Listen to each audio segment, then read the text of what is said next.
Praise the lord. ప్రభు అయిన యేసుక్రీస్తు నామములో మీకు శుభములు. ఈ దినం కొరకైన దేవుని వాగ్దానము, నీ ముందర నడుచువాడు యెహోవా. ద్వితీయోపదేశకాండ 31వ అధ్యాయం 8వ వచనం.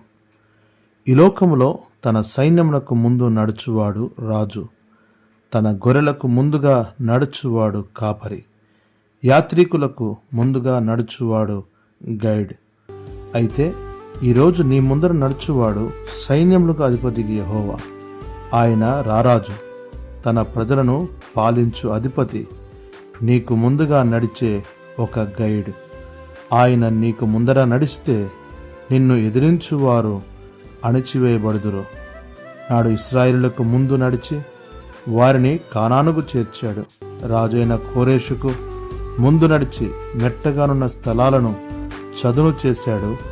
ఇత్తడి తలుపులు, ఇనుప గడియలను విరగొట్టాడు.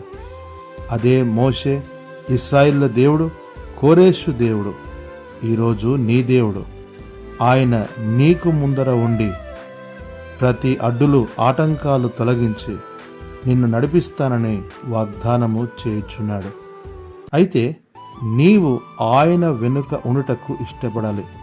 ఇది చాలా ప్రాముఖ్యమైనది. ఆయన నిన్ను తన చిత్తానుసారముగా నడిపించుటకు ఒప్పుకోవాలి. అప్పుడే ఆయన నీ ముందర ఉండుటకు ఇష్టపడి నిన్ను నడిపించును. కనుక వాక్యం వినుచున్న ప్రియులారా, రారాజు సైన్యములకు అధిపతి యెహోవా నీ ముందర నడుచుచుండగా ఆయనను వెంబడించుము. ఆయనే నిన్ను చేరవలసిన గమ్యమునకు చేర్చును. ప్రభు నీకు సహాయం చేయనుగాక. ఆమేన్.